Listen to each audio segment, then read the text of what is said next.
আসসালামু আলাইকুম রহমতুল্লাহি ওবরাকাতুহু। জি, আমি ডাক্তার মীর শহীদুল ইসলাম।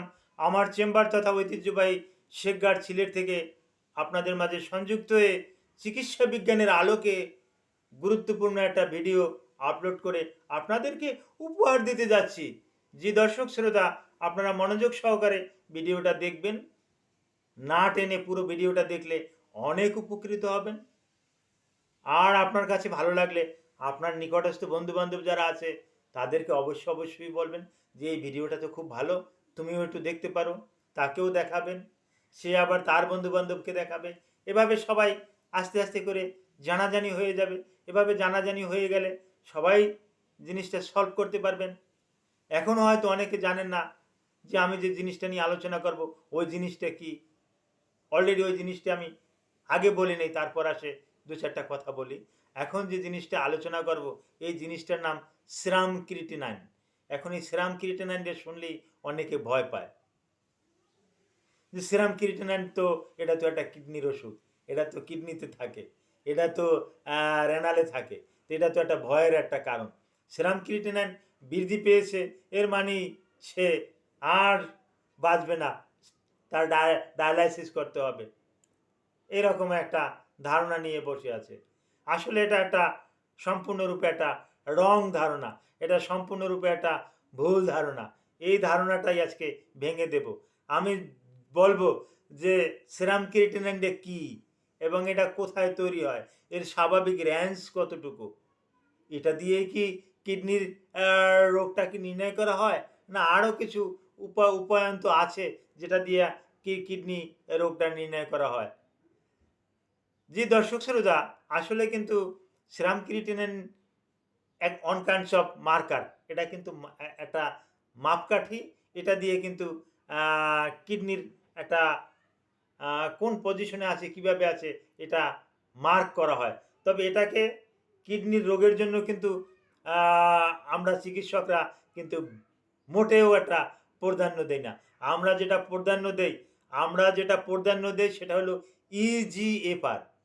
এখন ইজিএফআরটা কি? What is eGFR? ইজিএফআরটা হলো estimate of the glomerular filtration rate.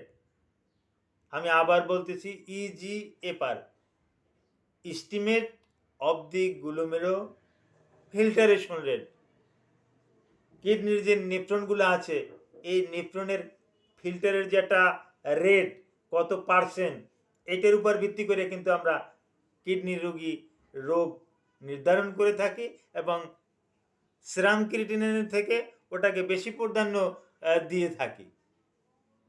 আর সেরাম ক্রিয়েটিনিনটা কিন্তু আমাদের মাসেলে তৈরি হয় কিন্তু যখন রেনাল যখন দুর্বল থাকে তখন কিন্তু রেনাল ওটা বাহির করে দিতে পারে না, যার পরিপ্রেক্ষিতে আমাদের ব্লাডে কিন্তু সেরাম ক্রিয়েটিনিনের মাত্রাটা বাড়তেই থাকে।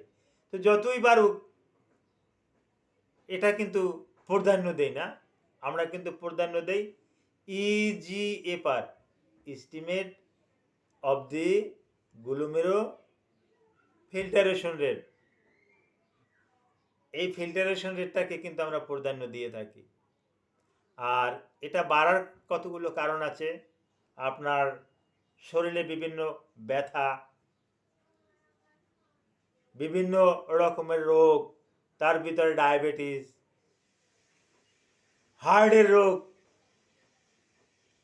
কিডনিরও কিছু কিছু রোগ আছে, পাইলোনেফ্রাইটিস, এই সমস্ত রোগে বাড়ে। আবার আপনি কিছু ভুল ওষুধ খেয়ে ফেলেছেন, ভুল ওষুধ না, আপনার ডাক্তারই আপনাকে সঠিক ওষুধটা দিয়েছে, কিন্তু উনি আপনার নেফ্রোলজিস্ট না, উনি আপনার উনি আপনার কি বলবো, উনি একজন অর্থোপেডিক ডাক্তার। ওনার কাছে গেছেন আপনার বাতজ বেদনা নিয়ে, শরীরের বিভিন্ন জায়গাতে ব্যথা, চাবায় কামড়ায়, হ্যাঁ পেইন করে, এগুলো নিয়ে গেছেন। উনি আপনাকে এনএসআইড কিছু ড্রাগ দিয়েছে, হতে পারে ন্যাপ্রোসিন সোডিয়াম, হতে পারে ডাইক্লোফেনাক সোডিয়াম, হতে পারে আইবুপ্রোফেন, এ জাতীয় কিছু NSAID ড্রাগ আপনাকে দিয়েছে। তো ওই ওষুধগুলো আপনি খাচ্ছেন। এটা খাওয়ার পরিপ্রেক্ষিতে দ্রুত আপনার সেরাম ক্রিয়েটিনিনটা বৃদ্ধি পেয়েছে। এই ওষুধগুলোতে কিন্তু বৃদ্ধি পায়। আবার আপনি একজন কার্ডিওলজিস্টের কাছে গেছেন, কার্ডিওলজিস্টও আপনাকে ভুল করে কিছু ওষুধ দিয়েছে। ভুল করে না, আপনার প্রেশারটা ডাউনে আনার জন্য বিশেষ করে ওই বিসোপ্রোলল, তারপর আসে মিথাইলডোপা, তারপর অ্যানালেপ্রিল। এই অ্যানালেপ্রিলটাই কিন্তু সবচাইতে বেশি পারে। টেলমিসার্টান, এ জাতীয় কিছু ওষুধ দিয়েছে, আপনি খেয়েছেন, অতি দ্রুত আপনার সেরাম ক্রিয়েটিনিনটা বাইরে গেছে। কি করবেন আপনি? বেড়ে গেছে। এই সেরাম ক্রিয়েটিনিনটা বাড়ার পরিপ্রেক্ষিতে আপনি রেনাল আস্তে আস্তে করে আরও দুর্বল হচ্ছে। তো আমি আগেই বলছি যে সেরাম ক্রিয়েটিনিনের স্বাভাবিক মাত্রা 1 গ্রাম পার 1 মিলিগ্রাম পার ডেসিলিটার এর নিচে থাকা উচিত, 1 এর নিচে থাকা উচিত। 1.5 একটু পর্যন্ত নর্মালেও আমরা নিয়ে নেই, এর থেকে বেশি গেলেই আমরা একটা চিন্তার বিষয়। তবে আমরা আবারও বলছি, EGFR, estimate of the glomerular filtration rate, এটার উপরে কিন্তু আমরা প্রাধান্য দিয়ে থাকি। এটা যদি স্বাভাবিকভাবে এটা মোর দ্যান 90%-90%-এর উপরে কাজ করতেছে, কোনো সমস্যা নেই, আপনার কিডনি পুরোপুরি ভালো আছে। আমরা যদি 90-র নিচে 60 to 90, 60% থেকে 90% পর্যন্ত এর ভিতরে যদি থাকে, তখনও আমরা বলি যে কিডনিতে সমস্যা হতে হচ্ছে, তখন আমরা রোগীকে চিকিৎসা দিয়ে থাকি। যখন 60%-এর নিচেও নেমে আসে, তখন এটা কিন্তু একটা